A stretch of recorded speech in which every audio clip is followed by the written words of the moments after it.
میباشید.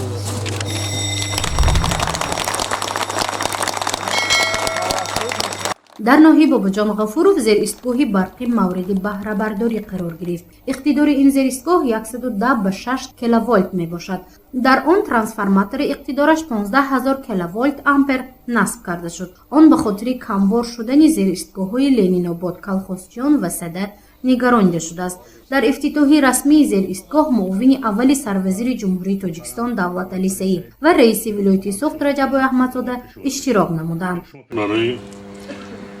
کم نمودن شدتناکی قوای برق و تامین نمودن که اهالی مانند جماعت دیهاتی با نام حیدر عثمانوف و دو دیهاتی که در اطراف آن روانه شدند که لایحه مذکور برای پیش از همه بخطری سیستم انتقال برق روانه شده است و برای پیش از همه برای بهتر نمودن سطح و صفت خدمت‌رسانی به مردم روانه شده است. چقدر محترم رئیس ولایت قید کردند با انجام رسانیدن لایحه مذکور و با استفاده دادن آن این دوای منطقی آن کارهای سازندگی که امروز در تمام منطقه کشور برای سزاوار جشن گرفتن جشن 30 سالگی استقلالیت دولتی جمهوری تاجیکستان روانه شدند و این کارها البته دوام داده می شوند.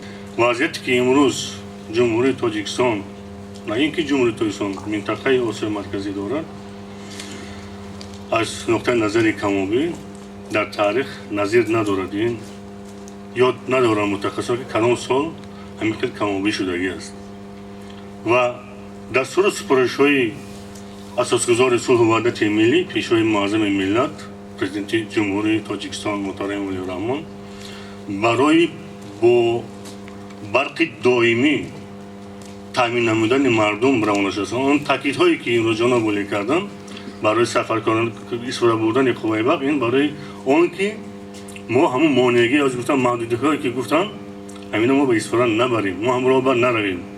اگر تاکیدهای راهبری دولت ما اجرا کنیم در هر یک خانه بیهوده قوای برق تامین استفاده نبریم من فکر میکنم که ما البته محدودیت بر راه نمیریم. امروز حساب و کتاب‌ها دقیق هستند بیوسته در تحت نظارت بیوسته راهبری دولت قرار دارد استفاده برای هر یک سانتیمتر آب و همه قوه و کوشش ها با آن روانه شده است که مردم تاجیکستان این سال با برق از سال می آمدگی فصل زمستان با برق دائمی تامین کرده شد. من بار دیگر بسیار خواهش میکردم که از من اینجا کلان سالها هستند، راهبران اویلو هستند، پدر و مادران درجه حضور دارند، نسبت این مسئله اهمیت جدیتی.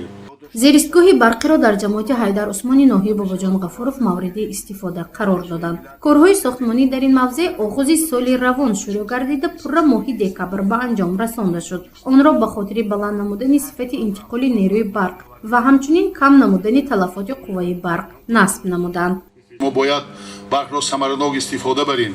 از بس که در تمام دنیا امسال خشکسالی آمد و نیروگاهی آبی برقی نورک هر روز 40-45 سانتی متر تا 50 سانتی متر آب رفته ایستاده است. اگر ما صرف نکنیم ممکن است ماه فوریه امروز محدودیت برای تامینات برق شود و از این لحاظ گروه کاری از طرف حکومت جمهوری تاجیکستان سرداران وزیران رئیس‌های کمیته ها رئیس‌های شهر و ناحیه ها وکیلان ولایت ها شهری ناحیوی جوانان زنها حزب امام خطیبان امروز خانه به خانه در آمده از حال احوال مردم با خبر شده همین دستور و سپارش‌های پیشوای معظم ملت را برای ثمرناک استفاده بردن نیروی برق برای ثمرناک استفاده بردن زمین نزد حولگی و برای باز آباد و زیبا گرداندن محل خانه خود با دستور داده از حال و احوالشان با خبر شده ایستادند. گفته می شود که زیر ایستگاه 3 دهه حیدر عثمان اونجی و همچنین کلانگی را با برق خوشصفت تامین می نماید. برای پوره یعنی شروع از ساختمان و تجهیزات تکنیکی و برقی آن 11 میلیون سومانی مبلغ خرج گردیده است. آن برای بی‌تلف استفاده شدن قوه برق مساعدت می نماید. نامینالی نبود، استاندارد کم بود، تلفات زیاد بود، اعتمادناکی برق پست بود و ما سالهای پیش به این دست نمیافتیم ولی سال گذشته در وقت تهیه نقشه تیاری با موسم تیرماه و زمستانی سال 2020-21 аз тарафи роҳбарияти ширкат ба шабакаҳои барқии суғд иҷоза дода шуд ки ҳамин иншоотро ба нақшаи болозикр ворид намоянд. аз хати барқи 110 киловатт ба зеристгоҳи нав ки дар ҳудуди Ҳайдар Усмон ҷой гирифтааст ноқили интиқоли барқ кашида шуд. тамоми таҷҳизоти насбшудаи зеристгоҳ нав, замонавӣ ва муҳим, пуриқтидору тобовар мебошад. аз ин рӯ мутахассисони соҳаи энергетика мегӯянд ки зеристгоҳ метавонад солҳои зиёд ба мардуми чанде аз деҳаҳои ноҳияи Бобоҷон Ғафуров хизмат кунад.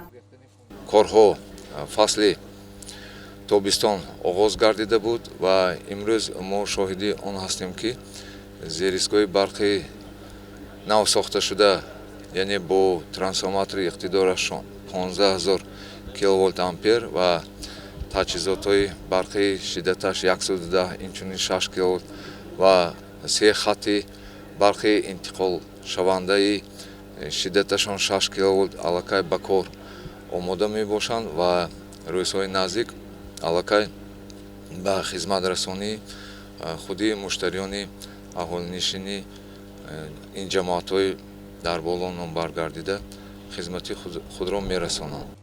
гузоштан ва насби трансформатор бо дархости сокинони ин маҳалҳо сурат гирифтааст, чунки солҳои қаблӣ сифати интиқоли барқ дар ин деҳаҳо, махсусан дар деҳаи Ҳайдар Усмон, ба талабот ҷавобгӯ набуд. сифати барқ хеле паст буда ба меъёр мутобиқат намекард. баъди ба истифода додани зеристгоҳ бошад, он ба талабот ҷавобгӯ гардид.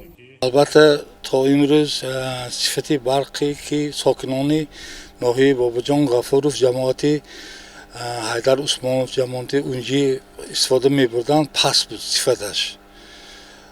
имрӯз бошад мана бо дастгирии бевоситаи ҷаноби олии муҳтарам Эмомалӣ Раҳмон, бо дастгирии раиси вилоят мана ин зеристгоҳа сохтанд ва истифода бурда дода истоданд. мо бисёр аз номи сокинони деҳаи Шахбурҳон изҳори миннатдорӣ баён мекунем. ҳангоми ба истифода додани зеристгоҳ таъкид гардид ки мардум бояд аз интиқоли барқ сарфакорона истифода намоянд, чунки соли равон сатҳи об хеле паст рафта боиси кам тавлид шудани нерӯи барқ гардидааст. аз ин лиҳоз шабакаҳои барқи тоҷик аз мардум хоҳиш менамояд ки барқро ба маврид истифода намуда ба талафоти бузург роҳ надиҳанд. гузурши Мафнушкур ва Наимҷон Аюбов барои барномаи иттилооти хабар.